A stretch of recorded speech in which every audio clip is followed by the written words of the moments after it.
अस्सलाम वालेकुम। प्रोग्राम में खुशामदीद। मैं हूँ कुरतुल हाशमी और आप देख रहे हैं प्रोग्राम न्यूज़ नाइट।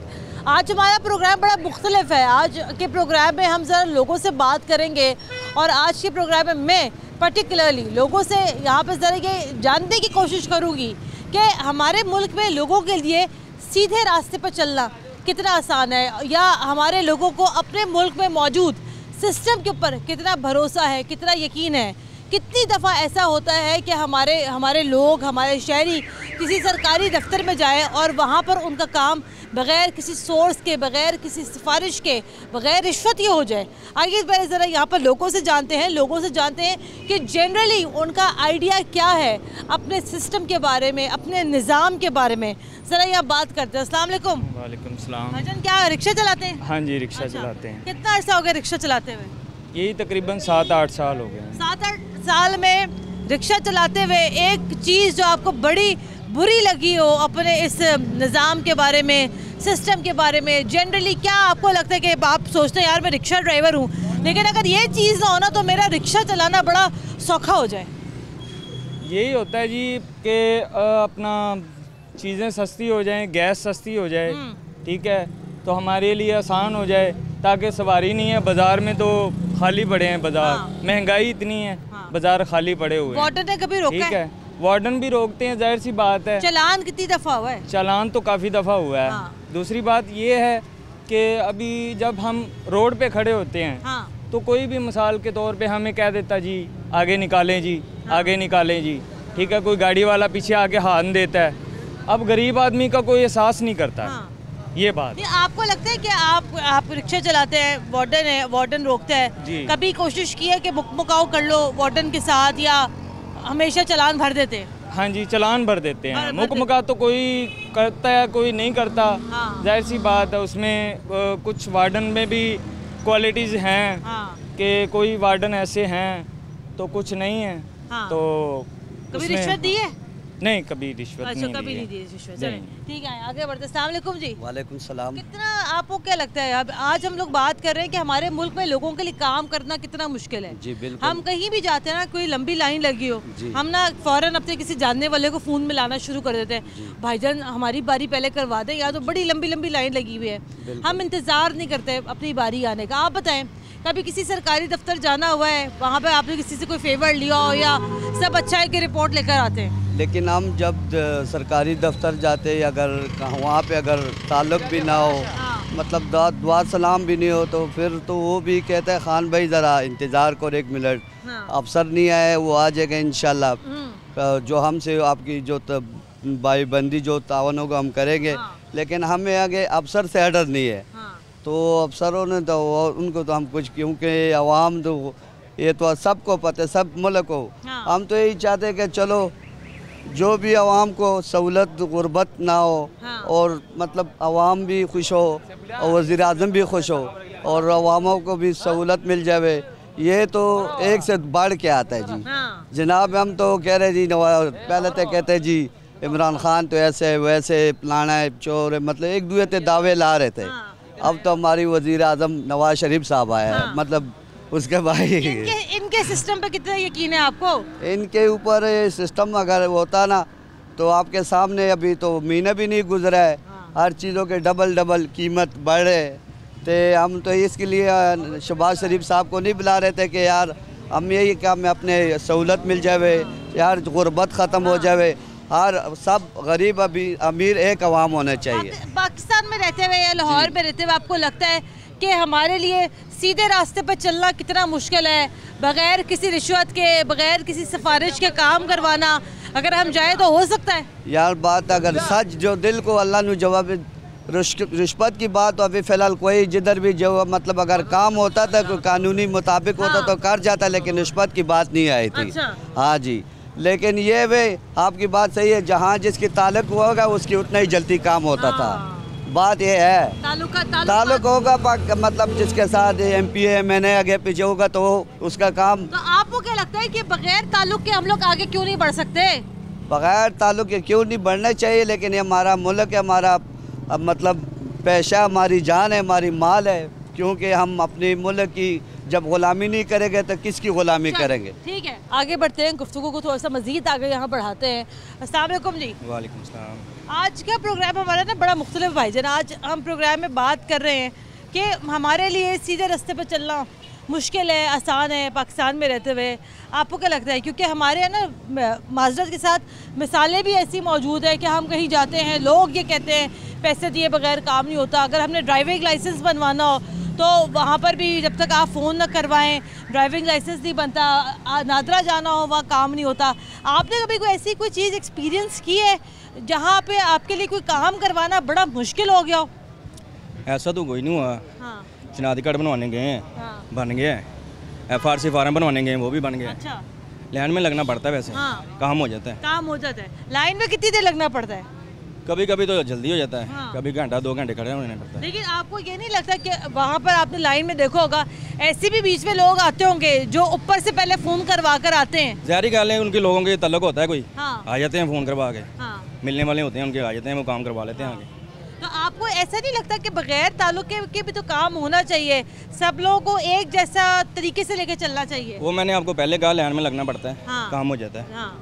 तो जारी बात है, ऐसे लाइन में लगना पड़ता है हर काम के लिए। आपको कितना यकीन है आपको इधर के निज़ाम के ऊपर? आपको लगता है कि हाँ जी यहाँ तो सब चीज़ें यहाँ पर 100% दुरुस्त हो रही हैं? दुरुस्त तो नहीं हो रही। हाँ। खराब तो है काम। गलत क्या हो रहा है यहाँ पर? गलत भाई यही है, ये लाइन में लगे रहते हैं, वो लाइन में लगे रहते हैं। हाँ। वो बाहर से आते हैं, उनका तल्लुक होता है, या पैसे देते हैं, काम हो जाता है उनका। हाँ। बस पैसे ये भी लेते हैं लोग। ज़ाहिर बात है। चले ठीक है, आए आए आगे बढ़ते हैं। अस्सलाम वालेकुम आंटी, क्या हाल है? वालेकुम आंटी सलाम। कभी किसी सरकारी महकमे से पाला पड़ा है? हाँ जी, कब पड़ा है? बड़ी दफ़ा। क्या किस काम के लिए पड़ा है? कोई भी जॉब के लिए जाते हैं, दरख्वास्त देते हैं, हाँ। तो कुछ भी नहीं होता, वो रख लेते हैं। हाँ। हमारी कोई सिफारिश नहीं है। हाँ। हम गरीब हैं ना, इसलिए सुनते ही नहीं है। अच्छा। तो तो ये गरीब होना बड़ी कोई बुरी बात है? अगर जिसके पास सिफारिश ना हो, अगर कोई गरीब हो तो उसका मतलब काम नहीं होता? नहीं, बिल्कुल नहीं होता। अच्छा। बस सिफारिश हो और अगर पैसे हों तो फिर काम होते हैं, नहीं तो अच्छा। नहीं। आपके बेटों ने अप्लाई किया था सरकारी जॉब के लिए? किस जगह, किस महकमे में अप्लाई किया था? हेल्थ वर्कर ने। अच्छा, हेल्थ में अप्लाई किया हाँ था। जी। तो ये कौन से दौर में अप्लाई किया था उन्होंने? वो साल 1.5 साल हो गया। अच्छा, मतलब ये गुज़िश्ता हुकूमत पीटीआई के दौर में उन्होंने अप्लाई किया था महकमा सेहत के दफ्तर में। आगे क्या हुआ? बस कुछ भी नहीं, कोई नौकरी मिली नहीं। फिर अच्छा। प्राइवेट करके काम तो गुजारा करते नहीं, हैं। जब उन्होंने अप्लाई किया ज़ाहिर बात है किसी सरकारी महकमे में, आप ही कह रही हैं कि कोई सिफारिश नहीं थी, तो सिफारिश किसकी चाहिए थी उस नौकरी के लिए? कोई भी होती सिफारिश तो वो चल जानी थी। हाँ। क्योंकि जिनकी सिफारिश होती है वो तो जॉब पे लग जाते हैं। तो जिनकी आपके नहीं बेटों होती। के साथ किसी और ने अप्लाई किया था? हाँ जी, काफी लोग लगे थे उधर। अच्छा। हाँ जी। और उन सब की सिफारिश थी? जी और ये बात आप बिल्कुल यकीन से कह रही हैं? हाँ बिल्कुल, मैं यकीन से कह रही हूँ। मैंने तो 10 दफ़ा एप्लीकेशन दी है, किसी ने रखा ही नहीं नौकरी पे। किसके नाम लिखी थी वो दरख्वास्त? वो दरख्वास्त तो बेटों को ही पता हाँ, थी। हाँ। क्योंकि मैं पढ़ी नहीं हूँ। हाँ। उनको ही पता लेकिन था। आपको ये एक्सपीरियंस रहा यहाँ के सरकारी महकमे के हवाले से कि आपके बेटे को सरकारी नौकरी चाहिए थी, लेकिन वो सरकारी हाँ, अभी नौकरी तक नहीं मिली। इसलिए नहीं मिली क्योंकि इनके पास सिफारिश नहीं थी। हाँ जी।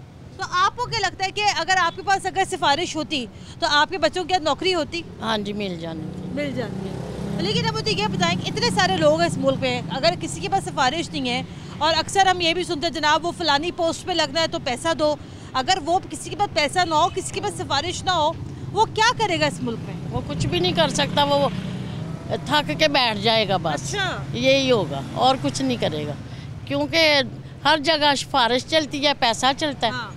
जिसके पास नहीं है बस वो बैठ जाता है आराम मतलब से। आंटी, मतलब आप ये कहना चाह रही है कि फिर इस मुल्क में सीधे तरीके से कोई काम करना या करवाना बड़ा मुश्किल है? हाँ जी, बहुत मुश्किल है, बहुत मुश्किल। बहुत मुश्किल है। हाँ जी। अस्सलाम वालेकुम, क्या हाल है? ठीक ठाक, आप सुनाए? ठीक है। वो आंटी हमारे साथ मौजूद थी, अभी कह रही थी जनाब कि उनके बेटों को कोई सरकारी नौकरी चाहिए थी।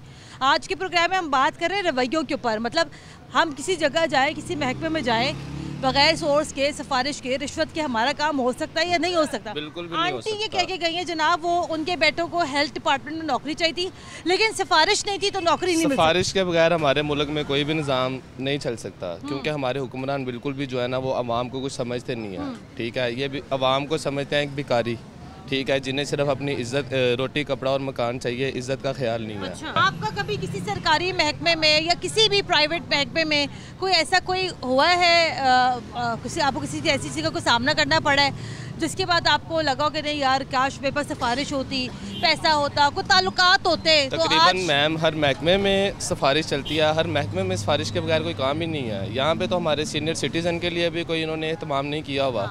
ठीक है, ये ऊपर वाले लेवल पे बैठ के सिर्फ अपना घर भर रहे हैं, बाकी गरीबों के लिए, आवाम के लिए इन्होंने कुछ भी बेहतरीन। आपके साथ कभी ऐसा कोई एक्सपीरियंस हुआ है? जी बिल्कुल हुआ है एक्सपीरियंस। ये हम CV जमा करवाई है, BCom मेरी क्वालिफिकेशन है, ग्रेजुएशन, और आज भी मैं इधर मार्केट में जॉब कर रहा हूँ। अच्छा। ठीक है, और मैंने तकरीबन कोई 50 दफ़ा अप्लाई किया है, इसका डॉक्यूमेंट्स अप्लाई करवाए हैं, लेकिन किसी जगह से कोई महकमे में? मैंने हेल्थ में करवाए हैं, मैंने ये पुलिस महकमे में करवाए हैं, डॉल्फिन में करवाए हैं, हर जगह पे तकरीबन सरकारी जॉब के लिए अप्लाई किया है।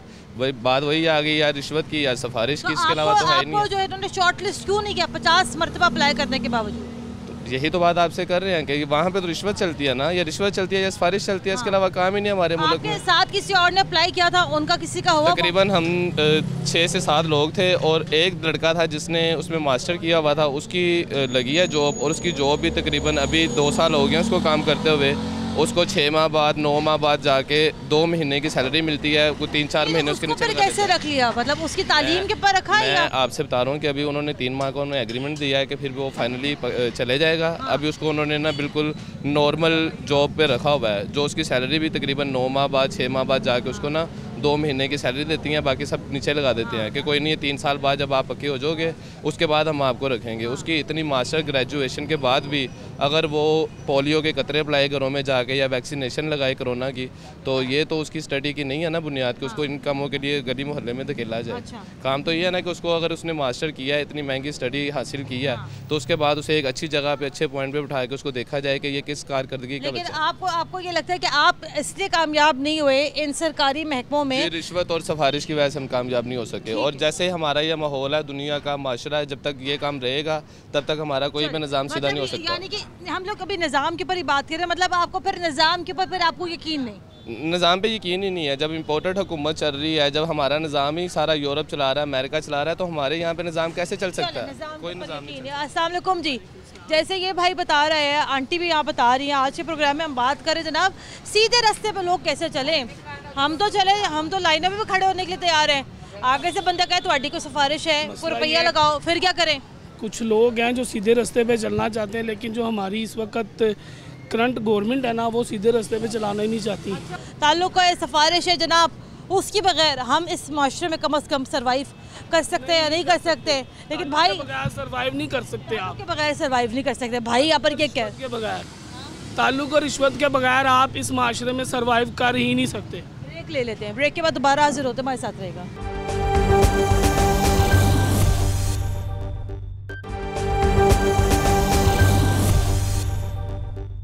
ब्रेक के बाद एक बार फिर खुशामदीद, आप देख रहे हैं प्रोग्राम न्यूज़ नाइट। आज के प्रोग्राम में हम बड़े एक सेंसिटिव टॉपिक पर बात कर रहे हैं कि जनाब हमें क्या लगता है हमारे लिए यहाँ पर सीधे रास्ते पे चलना कितना आसान है, हमारे लिए यहाँ पर चीज़ों को मैनेज करना इस निज़ाम में रहते हुए कितना आसान है, बग़ैर ताल्लुक़ के, बग़ैर सोर्स के, बग़ैर रिश्वत के यहाँ पर कोई काम होता है?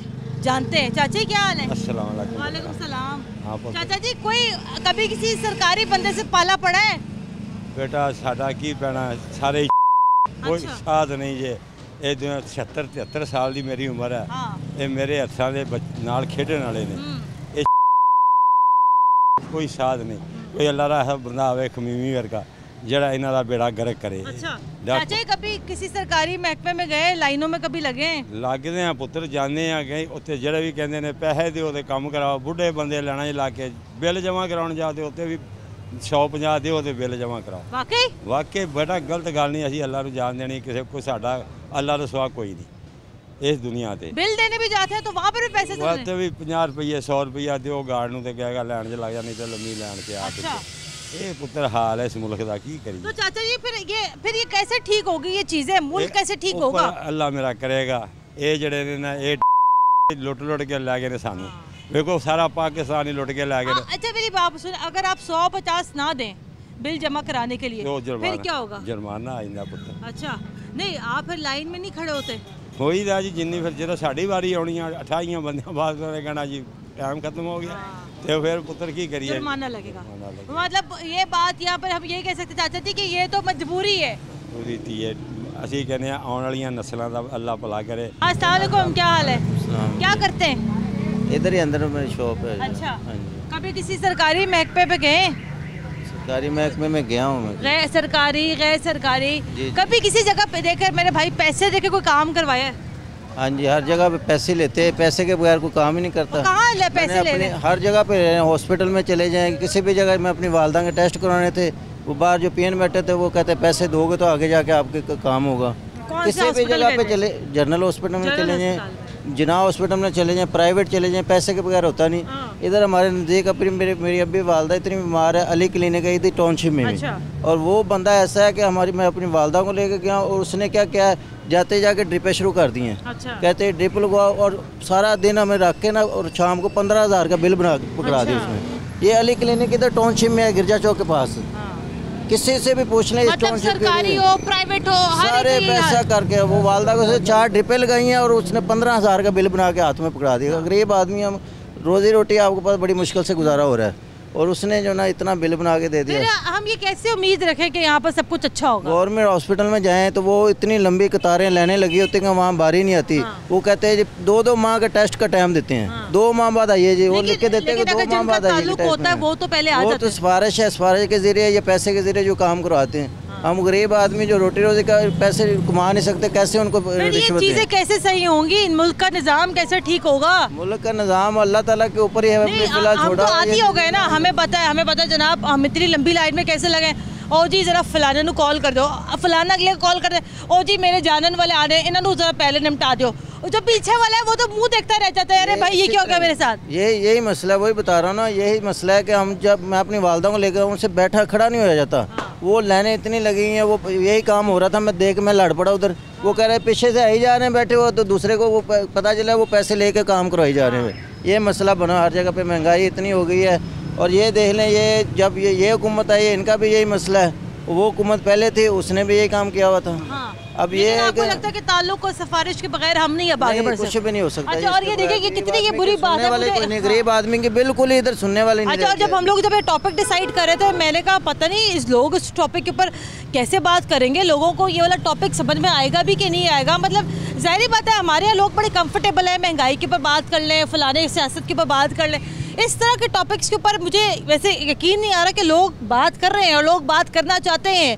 क्योंकि जनाब ये चीज़ें इस हद तक हमारे माशरे के अंदर सराहियत कर चुकी है कि एक इतने से बच्चे को पता हुआ जनाब, जब तक हम पैसे नहीं देंगे, जब तक अब्बू जान फ़ोन नहीं करवाएंगे ना, हमारा काम नहीं होना। ऐसे ही है ना? ऐसे ही बात है जैसे भाई ने बात की है ना, मेरे बेगम है, उसका एक्सीडेंट हो गया। अच्छा। मैं जुनाह में लेकर सीरियस हो गया। अच्छा। तो लेके गया तो उधर इमरजेंसी में लेके कोई बात ही नहीं सुन रहा। अच्छा। उसके साथ जो है ना बहुत चाह रहे हैं कि अभी भी गई, अभी भी गई। अच्छा। वो बात नहीं सुन रहा, कभी इधर भागो, कभी इधर भागो, जिधर भी जाओ लाइन लगी हुई है यार। वो सीरियस काम है, जरा गेट च खलोता है कि यार मेरे घर दे ने मैं कल्ला माड़ा बंदा। तो तू अंदर जान दे। वो कहता नहीं भाई मगर लाइनें लगी हुई हैं। जो 20 रुपये की मुठ्ठी दिते ने, सब तो पहले उन्हें अंदर लगाता है।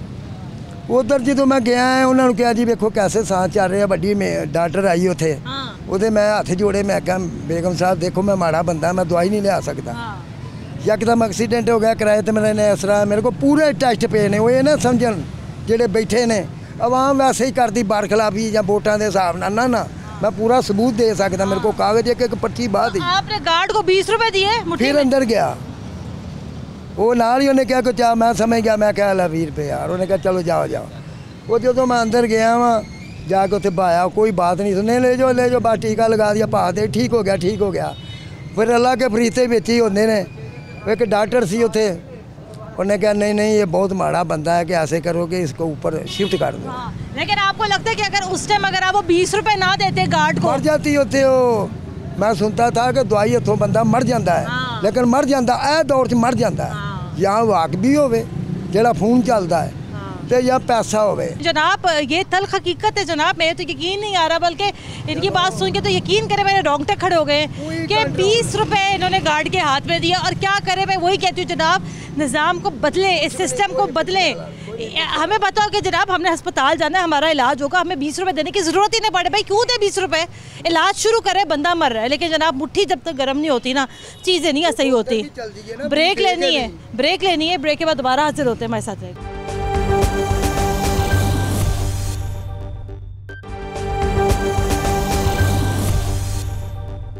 ब्रेक के बाद एक बार फिर खुशामदीद, आप देख रहे हैं प्रोग्राम न्यूज़ नाइट। और आज के प्रोग्राम में हम बात करें जी जनाब, हमारे लिए सीधे रास्ते पर चलना कितना मुश्किल है। और अब तक जो मुझे लोगों से समझ में आई है, और वो मुझे ये समझ में आई जनाब कि सीधे रास्ते पर चलना मुमकिन नहीं है। अस्सलाम वालेकुम। वालेकुम सलाम। आज का प्रोग्राम मैं कर रही हूँ इस मुल्क के सिस्टम के ऊपर। अभी जो मुझे पीछे जो लोग मिले, मुझे सब ने ये कहा कि जनाब बग़ैर पैसा रिश्वत ताल्लुक़ के कोई काम नहीं हो सकता। आपका कभी किसी महकमे से पाला पड़ा है, किसी बंदे से पाला पड़ा, उस जगह जा बेटा, पैसे कटा, ताल्लुक़ बना, फ़ोन करवाओ तो बात बनेगी। हाँ जी बिल्कुल। कब? नहीं, ऑपरेशन में एक दफ़ा बना था तो पैसे भी लगे थे, सारा कुछ ही हुआ था। मतलब कि सरकारी में और सारे काम ही ऐसे हो रहे हैं। बिल्कुल ठीक है। ऑपरेशन किसका था? ऑपरेशन मेरी वाइफ का था। अच्छा, क्या हुआ क्या था फिर? पैसे लगे तो वहाँ पर सरकारी हॉस्पिटल में पैसे लगे। अच्छा। वहाँ पर सरकारी में पैसे लिए थे उन्होंने, हर काम के पैसे, चार्जर फीस, वो तो मेडिसिन लेके आओ, वापस करके आओ। हाँ। वही निज़ाम है सारा, वही कोई सूरत। लेकिन आप देखते हो कि ना उन्हीं सरकारी अस्पतालों में कुछ ऐसे भी लोग आते हैं जिनकी जान पहचान होती है, उनका प्रोटोकॉल अलग होता है। जो आम मरीज़ होते हैं उनका प्रोटोकॉल अलग होता है। छोटी सी मिसाल देना चाहूँगी, मेरे नाना अबू को कोविड हुआ और ज़ाहिर बात है कि जब फ़ोन आया तो एक चीज़, इस बातों का इम्पैक्ट बड़ा मुख्तलिफ आता है कि अगर हम MS से डायरेक्ट बात करें ना, सर देखिए वो मेरे नाना अस्पताल में एडमिट है, और ये ना चाहते हुए भी हम सबकी आदत बन गई, हमारी मजबूरी बन गई, क्योंकि हमें पता जनाब जब तक हम फ़ोन नहीं करेंगे करवाएंगे ना, आगे से काम नहीं होना। तो मेरे फ़ोन करने से पहले नाना को बिल्कुल बेयारो मददगार मेयो अस्पताल के सस्पेक्टेड कोविड वार्ड में छोड़ा हुआ है, ना कोई पूछ रहा है ना कुछ कर रहा है। लेकिन जैसे ही फ़ोन किया, MS साहब को फ़ोन गया, तो वो पूरा अस्पताल का अमला इतना मुतहर्रिक हो गया कि जनाब लगा ही नहीं कि हम मेयो अस्पताल में, लगा कि हम वो किसी प्राइवेट अस्पताल में मौजूद हैं। तो जनाब ये हमारी आदत बन गई है। हम ये चीज़ें बदलने के लिए तैयार ही नहीं है कि हमें जब तक ऊपर से फ़ोन ना जाए ना, हम कहेंगे चलो जी चलो डबंग दबाओ वाली ये यहाँ पे चीज़ है। ऐसा ही है, बिल्कुल ऐसा ही हो रहा है, कोई शक नहीं इसमें। कोई शक नहीं, कोई महकमा साफ नहीं है, सारे महकमे ख़राब हुए हैं, सारे महकमे चल रहे हैं। हाई कोर्ट जो अदालत है उसमें भी वो फ्री है बिल्कुल। हाँ। सिवाय वकला अपनी फ़ीस चार्जर ले। हाँ। उसके अलावा जो छोटा तबका है वो उससे ज़्यादा हैवी काम कर रहा है। ठीक है चाचा जी, अस्सलाम वालेकुम। कभी किसी सरकारी बंदे से पाला पड़ा है जिससे कहा होगा जी चले जी पहले कोई ताल्लुक हो, पैसा हो? सब आजकल यही, मेरे प्रोग्राम में भी सब लोगों ने यही कहा जो कि जनाब जब तक पैसा ना हो, ताल्लुक ना हो, सिफारिश ना हो, ये मुल्क के निज़ाम में कोई चीज़ें सही नहीं होती। बड़ा तल्ख तजर्बा। मैं सीक्रेट बात करूँगा कि चाहे पुलिस का महकमा है, आर्मी का छोड़ के बाकी जितने भी इदारे हैं ना, बगैर पैसे का आदमी भर्ती नहीं हो सकता। अच्छा, वो कैसे? आपका क्या तजुर्बा रहा? बगैर ताल्लुक सिफारिश के कोई काम हो सकता? पैसे के गटर भी साफ नहीं करता करने वाला। अच्छा। घर के आगे खुला हुआ है ना, तो चूड़े को पैसे देंगे 500-1000 रुपये, तो फिर वो खोलेगा नहीं तो अपनी तनख्वाह लेता है गवर्नमेंट की वो। अच्छा। तो कहने का मतलब ये नीचे से लेकर ऊपर तक। ख़ास तौर से बात यह है कि जब तक मुल्क का सरबराह कोई सही नहीं ना आएगा, ये जो कोई लंदन में बैठा है, कोई इधर बैठे हुए, सिस्टम कैसे ठीक होगा? सिस्टम ठीक होगा इलेक्शन के साथ। अच्छा। इलेक्शन में आए, जो जीते वो हुकूमत करे। ठीक है, लेकिन आपका तजर्बा भी तल्ख रहा। तल्ख तजर्बा रहा। आपका भी तजर्बा यही कहता है कि बगैर पैसे के, सोर्स के कोई काम नहीं हो सकता। अगर हम चलना भी जाए सीधे रास्ते पे हम नहीं चल सकते। कचहरी थाने तो लादा। हाँ। थाने में चले जाओ ना, या किसी कचहरी में, जब तक चपरासी को 500 का नोट नहीं ना लगाओगे, अब वो कह देगा बंदा ही नहीं है। हाँ। काम ही हो सकता, बंदा ही ना, अफसर ही नहीं आए। हाँ। जब उसको 500-1000 का नोट लग जाएगा ना, वो काम भी हो जाएगा, सब बंदे भी आ जाएंगे, सब बंदे भी आ जाएंगे, सब कुछ हो जाएगा। इस मुल्क में पैसे के बगैर कोई काम नहीं होता। और अब मेरा यकीन है ये शहबाज शरीफ साहब आए हैं ना, ये निज़ाम ठीक होगा। अच्छा। ये बंदा बहुत अच्छा है, बहुत गुड बंदा है इस मुल्क के लिए। नवाज शरीफ फैमिली को लोग कहते हैं जो भी है, बाकी ये बंदे जो ना हुकूमत चला भी सकते हैं, आवाम को सीधा भी कर सकते हैं। इनके पास सब फन है, इनके पास सब फन है। इन्हें मौका दिया जाए तो ये ठीक करते हैं। मौका दिया जाए तो सब ठीक करने के लिए जनाब जो चीज़ें इस सिस्टम के अंदर सराहियत कर चुकी हैं वो कैसे ठीक होंगी। मेरे पास अगर थोड़ा टाइम होता है प्रोग्राम में, मैं आपको अपने लर्निंग ड्राइविंग लाइसेंस का भी तजर्बा ज़रूर सुनाती कैसे हुआ, क्या हुआ, किससे फ़ोन करवाया, तो जनाब लाइसेंस बहरहाल बन गया, लेकिन एक्सपीरियंस मैंने वही किया जनाब, ताल्लुक होगा तो काम होगा, सीधे तरीके से काम नहीं हो सकता जनाब। यहाँ पर अंकल मेरा बन गया था लर्निंग लाइसेंस, नहीं बगैर पैसों के बन गया था, लेकिन बन गया था लर्निंग ड्राइविंग लाइसेंस। लेकिन जनाब ये सूरत हाल है, इस सिस्टम को, इन चीज़ों को यहाँ पर तब्दील करने की ज़रूरत है, ताकि हमारी आइंदा आने वाले नस्लों को ना कोई डर खौफ ना हो किसी सरकारी महकमे में जाते हुए, किसी बंदे से बात करते हुए, हमें ये कॉन्फिडेंस हो कि जनाब हमारे पास अगर पैसा नहीं है, अगर हमारे पास ताल्लुक़ नहीं है, तो जनाब बग़ैर ताल्लुक़, बग़ैर सिफारिश, बग़ैर पैसे के भी हमारा काम यहाँ पर हो सकता है। 20 रुपये वाली बात अंकल की दिल को मेरे अभी तक चीर रही है, और हमें सोचना चाहिए जनाब कि वाकई हम लोग यहाँ पर इंसान कहलाने के लायक हैं या नहीं। प्रोग्राम के लिए अपना फीडबैक हमें ज़रूर दीजिएगा। खुदा हाफिज़ को इजाज़त दें। अल्लाह हाफ़िज़।